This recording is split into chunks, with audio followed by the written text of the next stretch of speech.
Hello everyone, this story is called Rainforest Explorers. Max and Rosie were going to the rainforest on a very important mission. What are we looking for? Asked Max as he clambered aboard the seaplane. Orangutans, said Rosie. they're very rare kind of ape. Scientists want to know how many are left in the world, and our photos will help them work it out. With a whoosh, the plane took off, and soon they were soaring over the ocean. So where are we going? Asked Max, taking the controls. Sumatra, Said Rosie. it's one of only 2 places in the world where orangutans still live in the wild. That's a long way, said Max. Good thing we have plenty of fuel. At last they found themselves gliding over the rainforest. Dense trees grew everywhere, crowding thickly together. There's no ground anywhere, said Max. Now I see why we came in a plane that lands on water. They touched down with a splash in a slow, shallow part of the river. They tied their plane securely to the bank, then hauled their kayaks onto the water. Let's go, said Max. I wonder where we'll find orangutans, said Max as they paddled along the river. Well, the rainforest has 4 layers, said Rosie. They won't be in any of the top layer, where the tallest trees poke out. Birds and butterflies live there, but only tiny monkeys can climb that high. Perhaps they'll be in the canopy, the thick layer of leaves and branches. Most animals in the rainforest live in this layer. Or perhaps they'll be in the understory, the dark, damp layer of ferns and shrubs. Or maybe on the forest floor.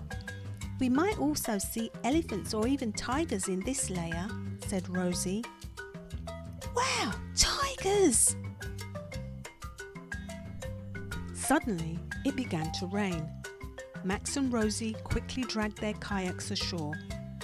They ran to find shelter under the big leaves of a banana tree. Rosie was about to sit on the floor when Max suddenly cried, Wait! Don't sit down, you'll crush the bugs. Max pulled out his magnifying glass and leaned in close to peer at the creepy crawlies under the banana leaf. Beetles were busily breaking up dead wood, and giant millipedes were munching on fallen leaves. What are they doing? Asked Max. They're recycling, Rosie said. When trees and leaves die, bugs and beetles break them down. The food goes into the soil and new plants use it to grow. The rainforest wouldn't exist without mini beasts. Soon the rain cleared and Rosie and Max trekked on through the forest. Then Max stopped suddenly. Ooh, what's that stench? It's like rotting meat, he said, holding his nose and following the smell. A rafflesia flower. It's enormous, he cried. Look, this one's even bigger, cried Rosie, standing at the foot of a giant lily. It's a stinking corpse flower. I wonder why it smells so bad. As they watched, a thick cloud of flies swarmed around. Oh, I know, cried Max. All plants need insects to help them grow. The disgusting smell attracts flies by tricking them into thinking there's rotten meat nearby. That's clever, said Rosie. But I don't know how flies can like such an awful stink. Max caught sight of something. Look, He cried, peering through his magnifying glass. I found some footprints, but they're too large to be an orangutan's. Only one animal makes a mess this big, said Rosie. They followed the trail of broken branches and trampled trees and found elephants. They're paddling in the river to get cool, said Rosie. Max snapped a photo of a baby elephant spraying water. This is great picture, he said. But there are no orangutans here. Let's keep going. As Rosie and Max trekked on, there was a sudden deep rumble. Is that thunder? Rosie asked, looking up at the sky. Max shook his head nervously. I know what that noise is. We better hide, quick! They scrambled behind a rock and peeked out, just as a huge tiger prowled past. 2 little cubs followed behind her, playing and pouncing at butterflies. The tiger gave another thunderous roar. It's so loud, whispered Rosie. Shh, she'll hear you, hissed Max. We still haven't seen any orangutans, said Max when the tigers had gone. Maybe we should try climbing up higher. They scrambled up into the trees, swinging from vines and clambering onto branches. With one last heave, they reached tall treetops far above the ground. All around them, monkeys of different shapes and sizes chattered and screeched. One monkey with a long, droopy nose started combing through Rosie's hair. What's he doing? She asked. He's checking you for fleas, said Max. I haven't got fleas, Rosie giggled.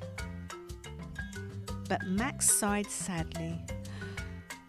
The sun's going down, he said, and I think we've run out of time to find orangutans. Max and Rosie climbed back down from the trees and put up their tent. As night fell, tiny lights twinkled in the trees. Fireflies, gasped Rosie. The daytime creatures had all gone to sleep, and now the nocturnal animals were waking up. Watch out, cried Rosie. A huge creature with great big wings swooped down over Max's head. What was that?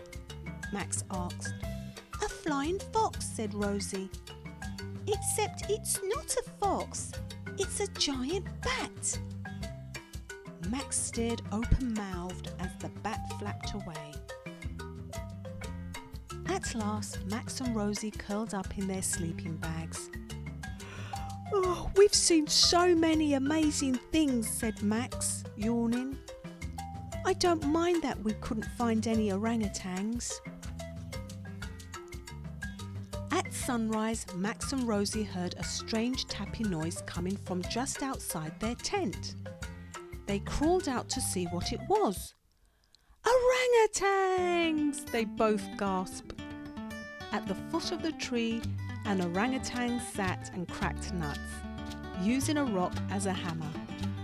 Around her, young orangutans played and swung from the trees. When they saw Max and Rosie, the young orangutans dropped down from the canopy and clambered towards them. Say cheese, Max said as he took a photo. The orangutans screeched with laughter when they saw the picture. At last, the orangutan swung away through the treetops. I was starting to think we'd never find any orangutans, Max said. They're very rare and getting rarer all the time, said Rosie as the 2 explorers started making their way home. We're lucky to have found them. The end. Until next time, bye-bye.